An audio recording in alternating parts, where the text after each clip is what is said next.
Cała idea odnowy cerkwi wzięła się stąd, że cerkiew jeszcze do lat 2008 praktycznie groziła zawaleniem, ruiną kompletną.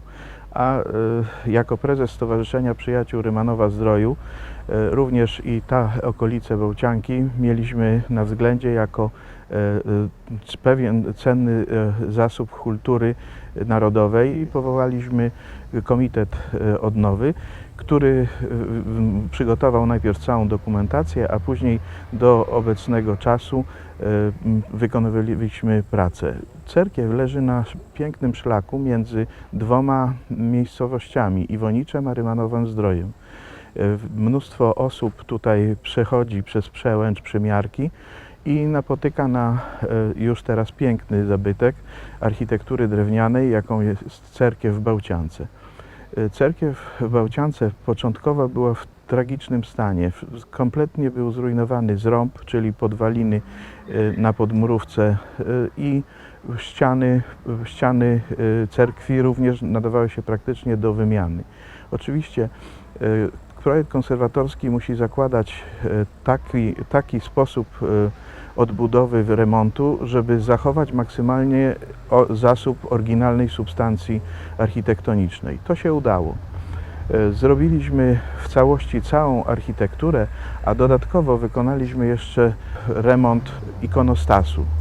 Ikonostas odtworzyła wraz z swoją ekipą pani profesor Żurowska z Krakowa, natomiast tutejsze prace architektoniczno-budowlane były wykonywane przez dwie firmy. Jedną z firm była firma Józef Jana Szczyrskiego z Krosna, drugą była Arkady pana Bulińskiego z Jarosławia. Była to ogromne przedsięwzięcie dla tak małej społeczności, ponieważ tutaj nie ma ludzi, którzy by się tym mogli zająć w sensie i finansowym, i logistycznym, więc całość było wykonywane z pozyskanych pieniędzy. To właśnie umożliwiło odtworzenie w całości architekturę cerkwi.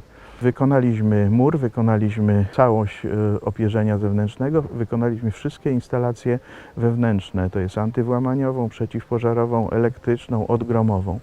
No i zagospodarowaliśmy dookoła całość tego obiektu.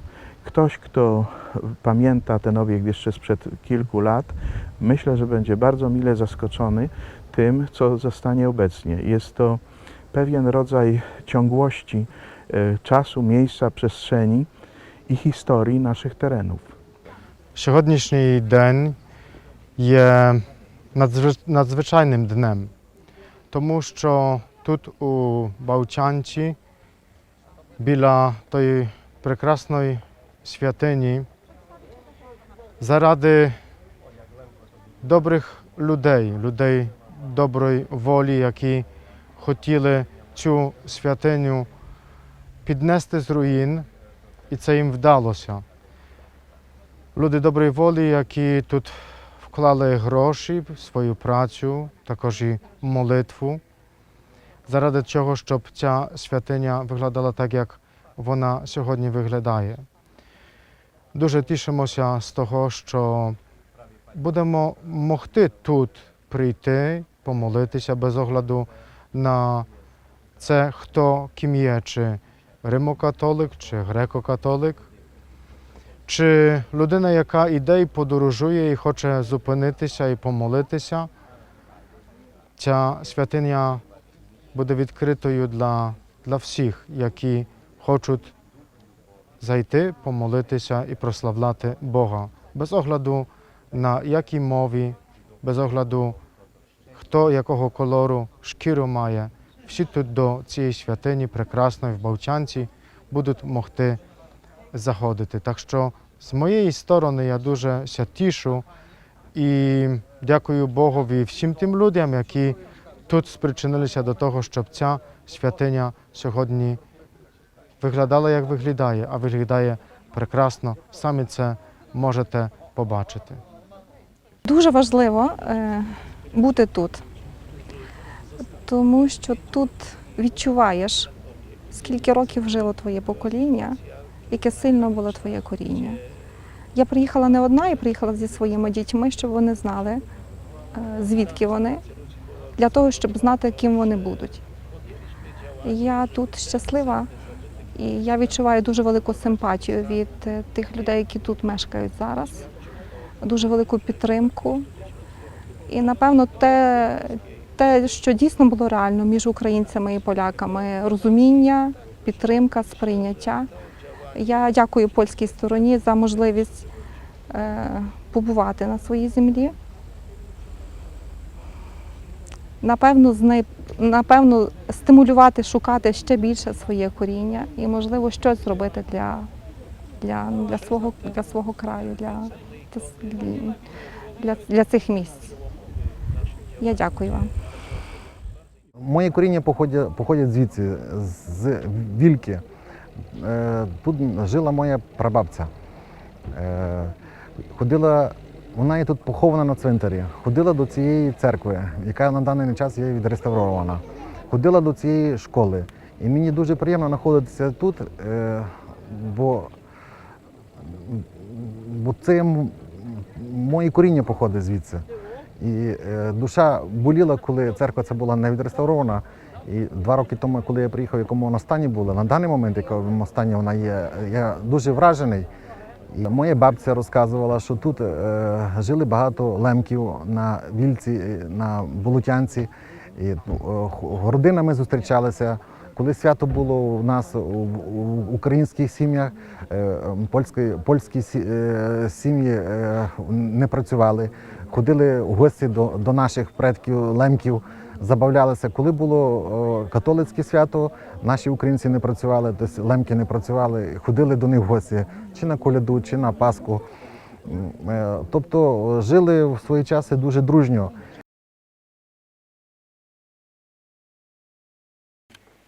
Włączmy się teraz w wielką modlitwę i dziękczynienia i prośby za nasze siostry, za naszych braci, którzy odeszli do Pana, a może jeszcze czekają na nasze wspomnienie. Panie, zmiłuj się nad nami. Panie, zmiłuj się nad nami. Chryste, zmiłuj się nad nami. Chryste, zmiłuj się nad nami. Chryste, zmiłuj się nad nami. Słowa Ewangelii według świętego Mateusza.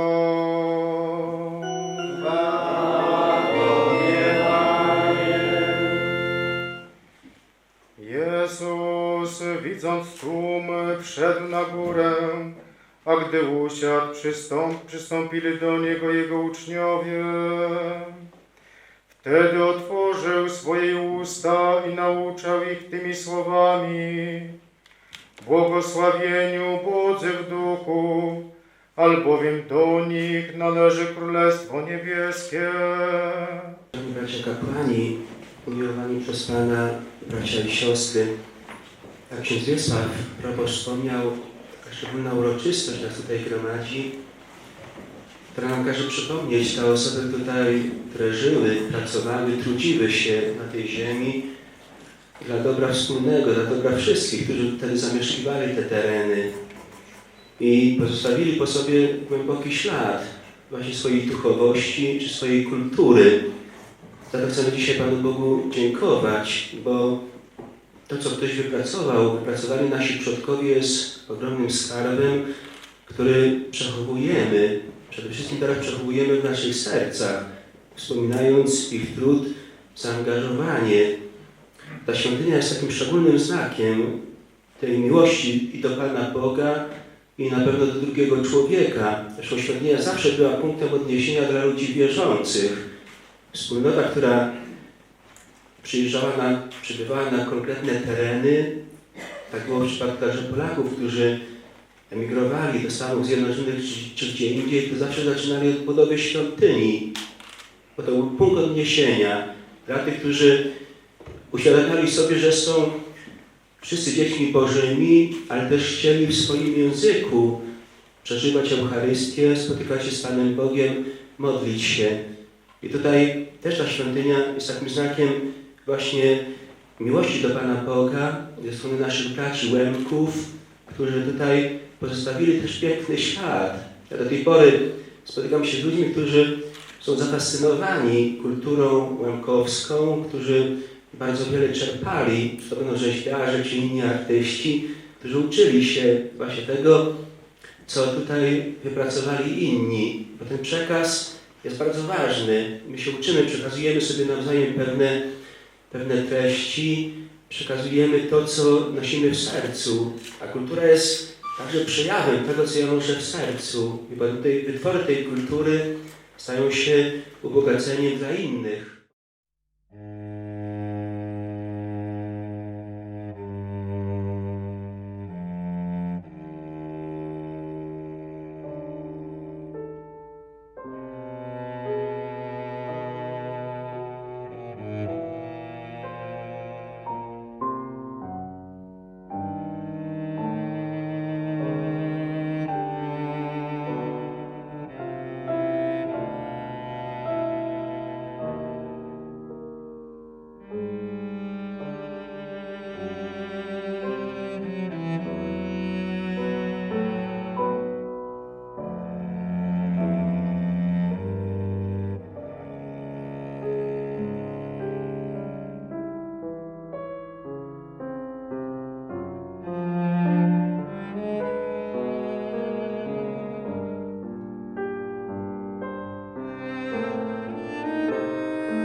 Chcemy jednocześnie upamiętnić nie tylko świętej pamięci Katarzyny, ale też wszystkich, którzy bezimiennie spoczywają na tych terenach. I to na pewno będzie takim znakiem, ta tablica, że ci ludzie kiedyś tu byli związani z nami, w tej chwili też pozostają w naszej głębokiej pamięci. Módlmy się. Милуй нас, Боже, по великій милості Твоїй, молимось Тобі, вислухай і помилуй. Господи, помилуй. Господи, помилуй. Господи,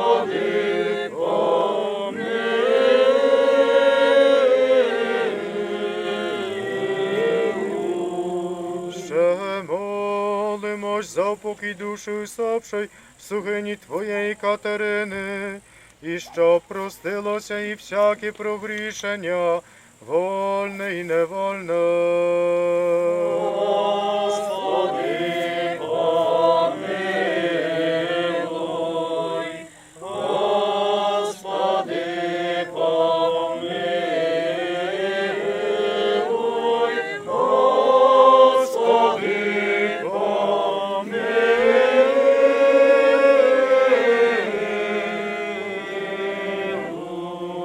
Щоб Господь Бог оселив душі їх, де праведні спочивають. Господи, помилуй.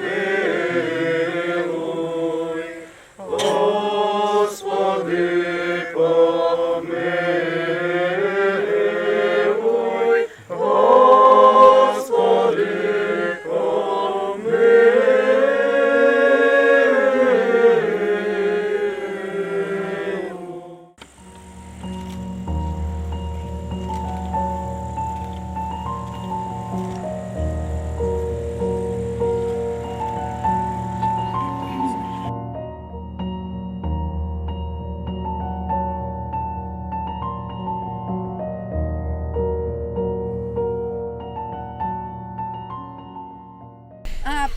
таку красиву подяку привезли громада, яка приїхала з України, то від Лемків, які походять з Вільки, з Болотянки, з Дошна. Пане Ріхарду, то для вас, де є? Так. То для вас. Покаж, з паном. А де Войцех Фарбаний? Войцеха нема, так же передамо йому. А то Шалайда, то є родина Шалайдів, в неї дідо був, Рудавський, пробачте. Ми хочемо подарувати такий від дітей, від молодого покоління. Від молодого покоління такий рушник. Церкві, такий Церкві білий хочуть рушник, подарувати. такими білими світлими помислами. Дякую вам за хай висить у церкві, хай буде зв'язок між нами і великою Україною. Ми лишаємо часточку себе, щоб потім до вас повертатися ще раз і ще раз. Дякую. Дорогі святі отці, дорога родино, слів нема. Плакати не вільно. Так, Федір. Бабцю пам'ятали лише двоє людей. Я як внучка і правнуки. Це діти моїх сестер і мої діти, як правнуки. Але двоє людей пам'ятали бабцю. Степищак каже, що вона була на забаві в 43-му році. На Кермеші. На Кермиші. Болотянський. А Іван Красовський з Дошна. Ціле життя, яке я росла, я ціле життя знала дві вети. Як тато з мамом говорили, я ціле життя росла, з якої сторони на Болотянці сонце сходить, і з якої сторони на Болотянці сонце заходить. З тим ми швидко росли ціле життя дома. Я родилася в Україні, а мої 3 сестри, брат, Туся родили. З тим наші тато з мамою вставали рано, і з тим думком вони лягали спати. І з тим думком вони спочивають. Ціле життя тато непокоїло єдно. Як за 2 години вистягували люди з Вільки, бабця ще сховала в лісі. І вона повіла, як можна лишити рідну землю і рідну хижу. Я буду тут. І така дорога пані Маліновська, не знам, чи вона тут є, як я прийшла на Болотянку. Є вона, як вона мені розповідала. А інші люди, як говорили, бабця кожен раз на гору виходила і все казала, повічте, чи не вертаються наші думів. Так вона чекала, і так вона тут спочила в тій землі. Ми днес переживаємо найщасливіші хвилини життя, бо земля завжди пахне. Як хто не є пом'янутий, то та земля вона стale пахне, і то та пам'ять кожен раз тобі бухать до серця. І ти мусиш ті речі виспорядати. І я найкраще слова подяки, Ріхард, я складаю вам, дайте вас поцілую. І пану Фарбанцю, Войцеху. Пан Бурміш де є? Бурміш показати ще. Вони прийшли до Пришова. Вони прийшли до Пришова із першої хвилі. Вони красний той камінь, який припоминать, то швидко рідне, що було. І я буду спокійна, і спокійно з того світу піду, тому що тут буде завжди жити пам'ять. І то будуть пам'ятати діти, внуки. І я знаю, що бабуся звідси буде дивитися на ті гори, так як дивиться тато і мама, бо всі ми колись з вами з того поземського життя стрінемося там. Велика вдячність вам, дорогі люди, дорогі обчани, болотянки, ви наша родина. Ми вас завжди будемо раді відійти на Україну, кожен, хто тут прийшов, тут всі бенчі стоять. Ми вас радо будемо приймати в себе вдома і до вас, як до родини, прийдемо. Пане Федір Гоч, я хочу, щоб ви тут прийшли. Де пані Марія? Ходьте тут собі, станьте. Пан Федір, пані Марія, пан Федір захоронив роботи мого отця, який був різьбаром. Я хочу сказати, що Вілька, Дошно, Болотянка в Україні знаний як найбільший осередок різьби. то можна сказати, так міжнародний різьбар. Пан Штефан Кищак, родичі якого тут спочивають, вони тут всі разом. Я, пане Штефане, вам ся низько кланяю за те, що він написав книгу, де позначив кожну родину різьбярську. І тим, пане Степане, ви нам захоронили пам'ять. От як же є пам'ять? Якщо ти в житті щось зробиш і передаш людині, а та людина ще комусь передасть, ото є історія. Низько я вам кланяюся.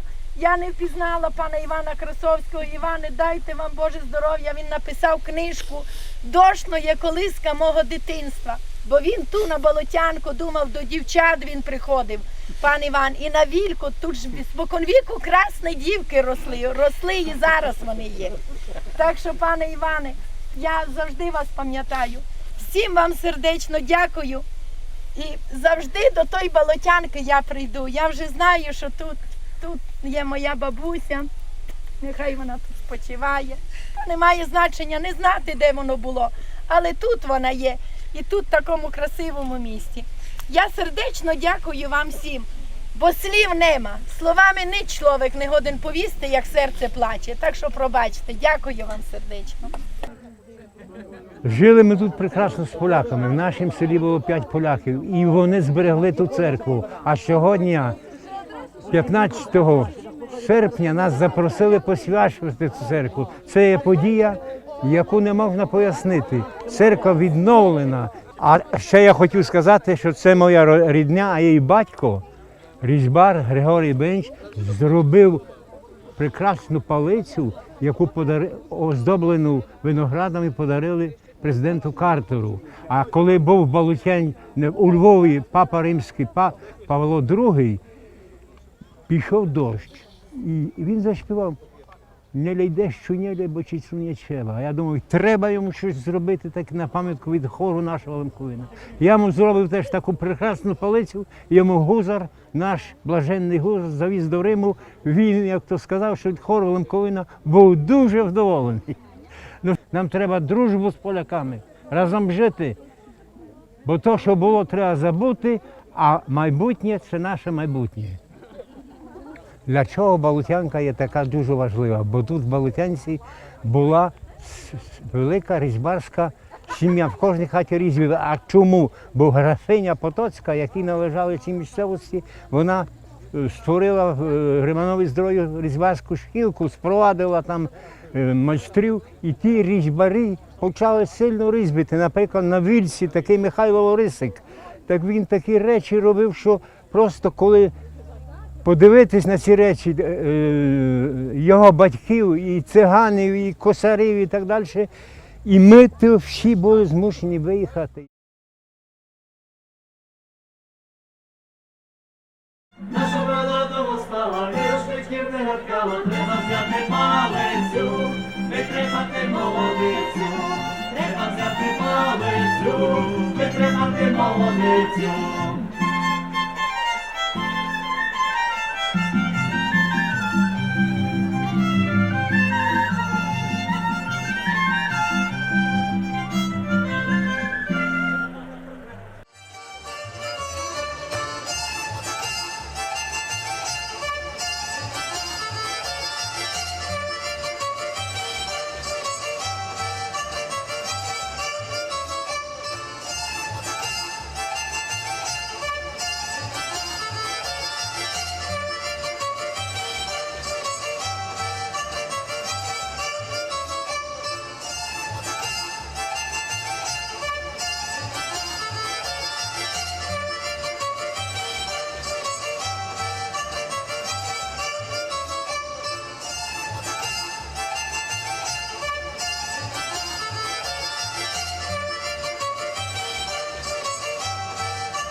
Drodzy Państwo, Dni Pamięci o Kulturze Łemkowskiej, zorganizowane przez Stowarzyszenie Spotkanie Rymanów. W związku z tym nie pozostaje mi nic innego, jak drugi dzień uważać za otwarty. Drodzy przyjaciele, szanowni panowie, jestem z Bałcianki, najstarszy, który mógł przyjechać na taką wielką sprawę, którą by zrobili dzisiaj. Wy jesteście nasi drodzy przyjaciele. Wy zaprosili nas na restaurację naszej cerkowki, którą widzę od dzisiaj. Cerkiew była, jak ona wyglądała, a teraz wygląda, jak powiedzieć, prosto jak pisanka. Cudownie wygląda. Może jeszcze trzeba zrobić mur. A mieszkałem koło samej cerkwi i widziałem to wszystko i dziękuję bardzo panu Ryszardu, panu Stępinu, pod kierownictwem którego te prace происходили. W Bałciance co trzecia niedziela odbywała się msza święta.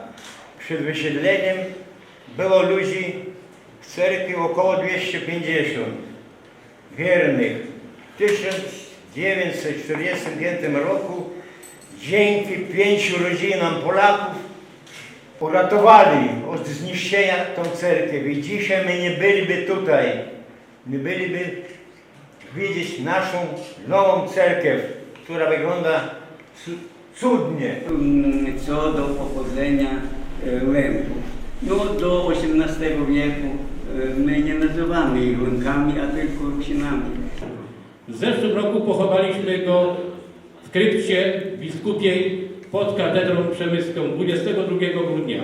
Proszę Państwa, ponad 104 czy 110 cerkwi zostało uratowanych przez naszych księży rzymokatolickich. To jest niezaprzeczalna zasługa księdza arcybiskupa, który w różny sposób obligował księży do ratowania wspólnego dziedzictwa kulturowego, naszego i ruskiego po prostu.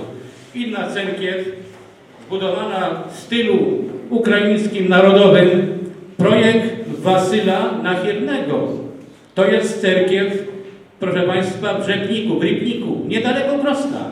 My wokół Krosna mamy Rusinów, nie Ukraińców, mamy Rusinów, proszę Państwa, tak zwanych zamieszańców, Łemków.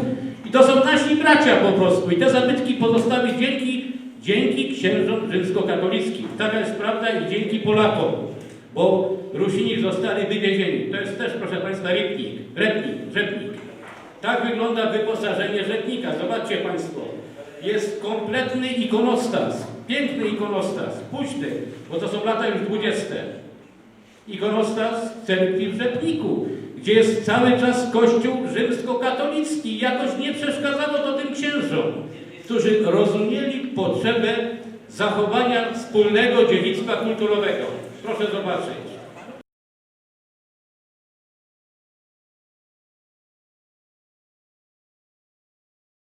Jestem z pochodzenia Łemkiem pod nazwiskiem Władysław Maksymowicz. Za ostatnich 49 lat zamieszkuję w Stanach Zjednoczonych. Ojciec pochodził z bliskiej wioski tutaj, Wołtuszowy, był rzeźbiarzem. Także nadchodzi mi już 64 rok urodzenia. No i oboje z moich rodziców są Łemkowie. Już nie żyją, ale od 2000 roku często przyjeżdżam w te tereny, bo są mi bardzo bliskie. Tak jak wioska mojej mamy Chyrowej, ale więcej wioska ojca Wołtuszowej. Nawet jak był jeszcze w Polsce do 1964 roku, to rzeźbił w Stanach Zjednoczonych. No i dowiedziałem się teraz, jak byłem w Lwowie tego lata, że szykuje się tutaj wycieczka, żeby mieć coś wspólnego z wydarzeniami w Bałciance i Wilce koło Rymanowa-Zdroju. Dzieją się tutaj wielkie rzeczy, że po prawie 70 latach cerkiew, która była gotowa się zawalić przez tutejszych mieszkańców, wraca z powrotem do życia. Odnowiona jest cudownie, nowe gonty, nowe wszystko. Cała cerkiew podniesiona była w powietrze, nowy fundament zbudowano. Także ta cerkiew naprawdę jest takim następną fazą przypomnieć miejscowej ludności, kto tutaj mieszkał przez 1000 lat. Nie tylko im to przypomną krzyże na zrujnowanych cmentarzach, ale teraz mogą sobie jako turyści zawitać do tej nowej cerkwi, która stoi w tym samym miejscu i to jest ta sama cerkiew w sercu, z ikonostasem i tak dalej, ale ta skorupka dookoła już jest odnowiona, nowa i wygląda tak, jakby ją wczoraj postawili. Jest to, ja myślę, tak pierwszą fazą starań miejscowej ludności, żeby zaznaczyć, kto tutaj mieszkał, żyliśmy razem w spokoju i w pokoju. No, przyszły takie czasy powojenne, że tu gorzała wojna domowa między ukraińskim podziemiem i Polakami.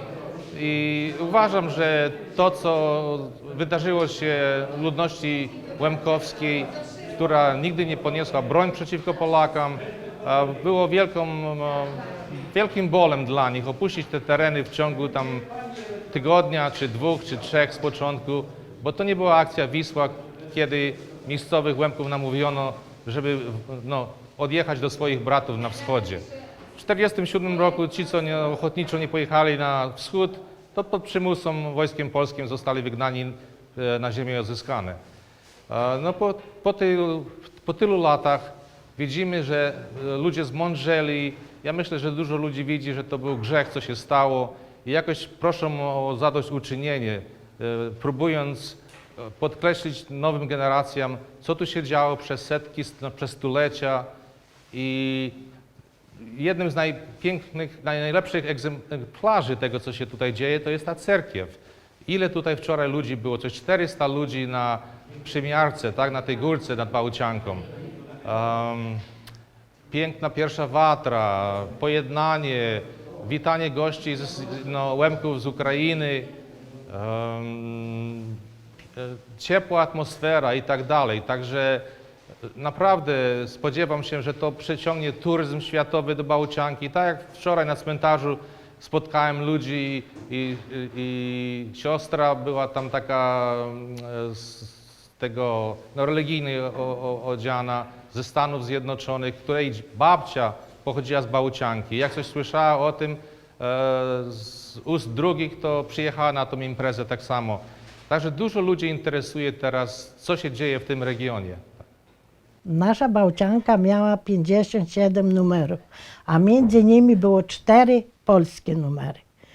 Ale my się zachodzili z nimi bardzo i także nie było żadnych tych między nimi a nami. Chodziliśmy do cerkwi, jak my byliśmy małe jeszcze i tego razem dzwoniły. Jak w Wielką Niedzielę tam zawsze dzwony biły cały dzień, od rana do wieczora.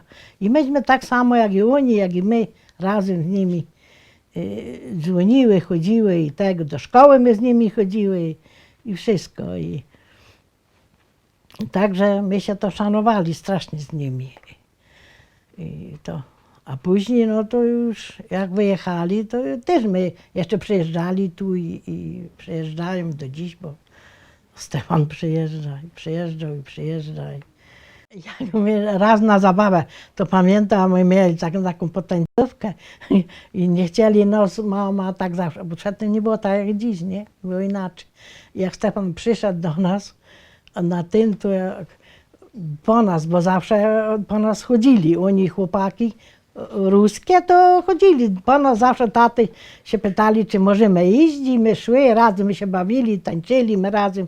I to była paczka jakby jedno było, tak z nimi, z tymi. A ze Stefanem to on bliziutko był i zawsze z nami szedł gdziekolwiek. No i szanowali, my się strasznie szanowali. Tak. I oni tak pomagali, no mamy jemy, jak my mogli, tak my to wspólnie żyli. No, z tym Stefanem to już się nie mówi, bo to już było tak, jak brat ze siostrą. Z tą cerkwią to, jak oni wyjechali, to my nie chcieli tego zniszczyć i tak my chodzili, starali się, żeby nie tego, ścigali my tych, co kradli obrazy. Jak Rusini wyjechali, to ta dziura w tym była, co pocisk przyszedł i to ludzie nasi wszystko naprawiali. Przyjechał tu ksiądz Baron z Królika i tak my już zaczęli, żeby tu zrobić z tego kościół i to. I dlatego my tak dbali o to, żeby się nie zniszczyło, żeby było, no bo choć mało było ludzi, ale się dało radę zrobić. No i to już było w 1963 roku chyba. Od tego czasu my to już zremontowali. No dobrze, że wyremontowano, bo można śluby, jak ktoś będzie chciał, czy chrzty, czy co, no i pogrzeby i to. No to się cieszymy z tego. Na Wólce to że wszyscy prawie rzeźbili, ale oni rzeźbili więcej orły i palice tam.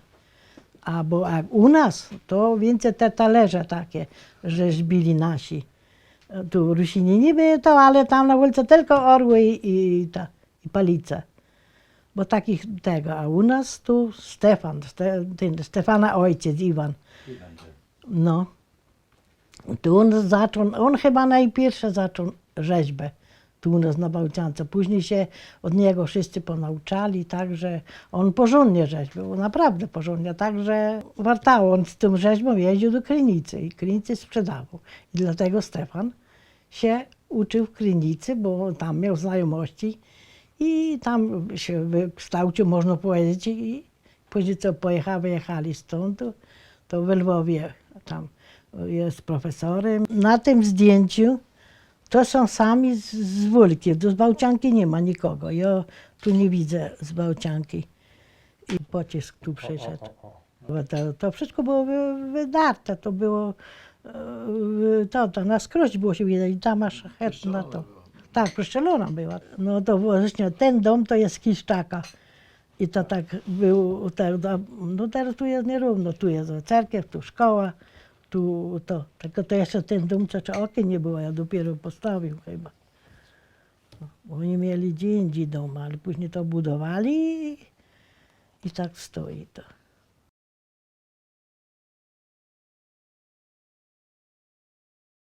Intencją naszą było przybliżenie tych społeczności, które kiedyś zamieszkiwali ten teren, a jednocześnie przypomnienie pewnych kultury, która tutaj się wytworzyła, specyficznej kultury związanej z rzeźbą w drewnie. Ta rzeźba w drewnie była niezmiernie ważnym zajęciem zarówno dla mieszkańców Wólki, jak i mieszkańców Bałcianki. Wszystko zaczęło się od hrabiny Potockiej, która zorganizowała szkołę rzeźbiarską, snycerską w Rymanowie i te wzory, które wtedy zostały wytworzone i wtedy, kiedy ci ludzie nauczyli się tej rzeźby, przez ostatnie praktycznie 150 lat dalej funkcjonują. Funkcjonują zarówno na terenie Bałcianki obecnej, jak również funkcjonują wśród ludności tej, która została wysiedlona z terenów Wólki i Bałcianki. I obecnie mieszkańcy, którzy przenieśli się na Ukrainę, również podtrzymują tradycję rzeźby tej, która wywodzi się właśnie z tych terenów. Niezmiernie interesujące są przykłady tego, jak ta tradycja w tych ludziach tkwi do dzisiaj. Możemy oglądać ludzi już współczesnych, którzy tym zajęciem zajmują się do dzisiaj. Ja się bardzo cieszę, że mogę tak tutaj przed kamerą powiedzieć, iż dzięki Bogu, dzięki Bożej opatrzności, dzięki tylu dobrym ludziom, tylu dobrym sercom ukończyliśmy już, prawie że ukończyliśmy remont cerkwi w Bałciance, pięknego zabytku, który jest świadectwem wiary ludzi, którzy tutaj kiedyś żyli, naszych braci Łemków, którzy na tej ziemi przez wiele, wiele lat pracowali, tutaj się modlili, tutaj się uświęcali, no ale los zarządził inaczej, że ich w tej chwili z nami nie ma. Cerkiew w Bałciance będzie nadal służyła ludziom i to jest główny cel. Uratowaliśmy piękny zabytek, ale zabytek bez ludzi jest tylko domem, który nie oddycha, nie żyje. A chciałbym, by ten zabytek służył nadal ludziom jako obiekt kultu, jako obiekt, w którym ludzie nadal będą się modlić, kiedy przyjdą zwiedzać tę cerkiew, kiedy tam wejdą do wnętrza, żeby mogli też i odmówić Ojcze nasz, czy Zdrowaś Mario, za siebie, ale i także za tych, którzy tę świątynię budowali kiedyś, którzy tam w tej świątyni się kiedyś modlili, którzy tam się uświęcali, którzy tam byli. I to jest właśnie chyba cel tego wszystkiego, żeby ten budynek żył, żeby w ogóle każda świątynia ma sobie jeden cel. Ma gromadzić lud, który ma się w niej uświęcać. Ma iść ku Panu Bogu. I myślę, że ta świątynia będzie temu służyła. Chcemy, jak Bóg pozwoli, przywrócić odpust 15 sierpnia w niebowzięcie Najświętszej Maryi Panny. Na pewno będzie służyła jako kaplica przedpogrzebowa, gdzie na wieczny spoczynek będą odprowadzane ludzkie szczątki. Będzie służyła na różne inne nabożeństwa. Chciałbym też zaprosić grupy, które by chciały na przykład tam mszę odprawić sobie, czy znaczy we mszy świętej uczestniczyć w tej świątyni. Taka możliwość również istnieje. Jeśli to będą nasi bracia grekokatolicy, to również, czy ze swoim kapłanem, czy po wcześniejszym umówieniu się ze mną, również tam wspólnie odprawić świętą liturgię. Więc taki cel będzie tej świątyni. Ona ma nadal żyć, ona ma nadal spełniać swoją rolę. Rolą świątyni jest, by ludzie się w niej gromadzili i się w niej uświęcali. I to jest takie moje ciche marzenie. W sąsiedztwie Rymanowa-Zdroju leżą dwie miejscowości, Bałcianka i Wólka. Miejscowości wcześniej zamieszkałe przez ludność łemkowską, zwanych popularnie Rusinami, i ludność polską. Wioski w tej chwili istnieją, natomiast są wyludnione. Byłych mieszkańców, którzy wyjechali na wschód. Zostali tylko mieszkańcy w Bałciance i to tylko wcześniej po wojnie 5 rodzin, które doprowadziły do tego, że została uratowana piękna, XVII-wieczna cerkiew grekokatolicka. Cerkiew, która jest symbolem historii, jaka była na tym terenie. Historii, gdzie widzimy tą wielokulturowość środowiska. Wyjechali mieszkańcy, ale ślady po nich zostały. Okres powojenny był okresem trudnym. Duża zasługa dla tych osób, że zapobiegły dewastacji tego obiektu. W latach 60. obiekt wrócił do czynności sakralnych jako kościół filialny parafii rzymskokatolickiej. Ale pod koniec wieku kościół przestał pełnić funkcje sakralne, ponieważ Bałcianka wybudowała nowy kościółek. Piękna cerkiew zaczynała ulegać degradacji.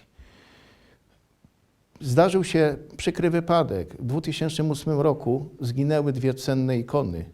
Był to impuls do tego, że należy coś zrobić, żeby uratować ten piękny, ciekawy obiekt przed zniszczeniem. Z inicjatywy środowiska, księdza proboszcza i kolegów, którzy wcześniej o tym myśleli, Stefana Stępinia, architekta, który zrobił projekt remontu, podjęliśmy działalność, która doprowadziła, że w ciągu 5 lat obiekt został przywrócony do obecnej świetności.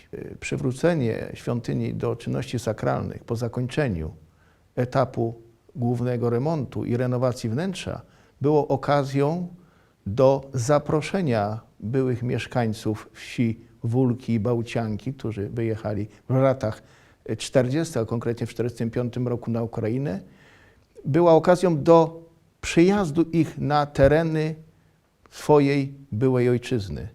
Była to okazja do spotkania się sąsiedzkiego, rodzin, które zostały rzymskokatolickie, czyli Polacy i Rusini, którzy przyjechali na swoje tereny. Przyjechali potomkowie byłych mieszkańców, ale również przyjechali mieszkańcy, którzy pamiętają ten okres, bo byli już osobami dorosłymi. Był profesor Kiszczak, był Iwan Krasowski. Osoby te bardzo sentymentalnie podeszły do sprawy. Przypomnieli sobie swoje młode lata i spotkali się z sąsiadami, z którymi żyli w dużej symbiozie i przyjaźni. Ich przyjazd był też elementem uszanowania wszystkich mieszkańców, byłych mieszkańców Wólki i wsi Bałcianka, którzy nie żyją, którzy odeszli z tego padołu w różny, może i tragiczny sposób. Była okazja do odprawienia panachidy, nabożeństwa grekokatolickiego z udziałem chóru cerkiewnego zespołu z Mokrego. Był to moment bardzo wzruszający dla wszystkich, którzy poczuli klimat tej wielokulturowości środowiska, tej atmosfery, która była kiedyś atmosferą wzajemnej przyjaźni i poszanowania wszelkich kultur, które na tym terenie były. Na tym spotkaniu były też osoby z Izraela. W tym momencie nasze stowarzyszenie Spotkanie Rymanów jak gdyby sfinalizowało cel swojego działania, że po latach przywrócono znowu pamięć o wielokulturowości środowiska, ale nie tylko teoretycznie, ale praktycznie doszło do spotkania ludności polskiej, łemkowskiej, czyli Rusinów i Żydów, nacji, które tu żyły w dużej symbiozie i wzajemnie się szanowały. Były to naprawdę wzruszające chwile, gdy można było zobaczyć po kilku lat prac konserwatorskich odrestaurowaną cerkiewkę pod wezwaniem Zaśnięcia Boga Rodzicy w Bałciance koło Rymanowa.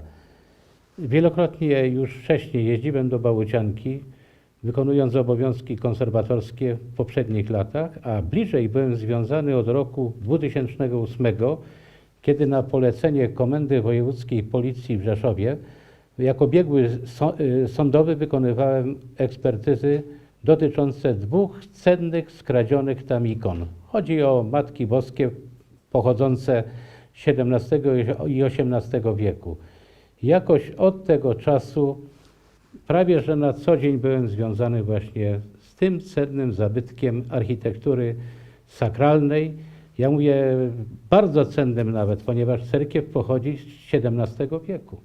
Pierwsze wzmianki historyczne o Bałciance są z roku 1470. Zresztą potwierdzeniem tego, że jest to bardzo stara wioska i bardzo stara cerkiew, ta poprzednia, to są XV-wieczne carskie wrota, które znajdują się w Muzeum w Sanoku.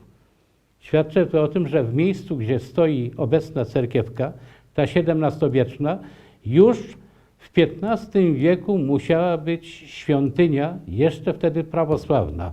I dopiero później stała się kościołem unickim, czyli grekokatolickim. Na czym polegają walory zabytkowe Bałciańskiej cerkwi? To jest nie tylko jej architektura zewnętrzna. Ten piękny kształt z wieżą, która jest połączona z nawą i prezbiterium, czyli jest to cerkiew łemkowska, ale zachodnio-łemkowska, ponieważ Komańcza wygląda inaczej. Tam jest bardzo cenny ikonostas, który dopiero teraz po konserwacji uzyskał swój pierwotny kształt artystyczny. Widać piękno tych ikon, tych XVII-wiecznych w grupie Deezis i ikon namestnych w dolnym rzędzie, prawda, z carskimi wrotami, z jakońskimi wrotami. Także otrzymaliśmy jakby w darze od mieszkańców, od parafii Królik Polski z księdzem Wiesławem Słotwińskim na czele, my jako mieszkańcy Podkarpacia otrzymaliśmy jakby nowy obiekt po konserwacji, który można zwiedzać, w którym można się modlić.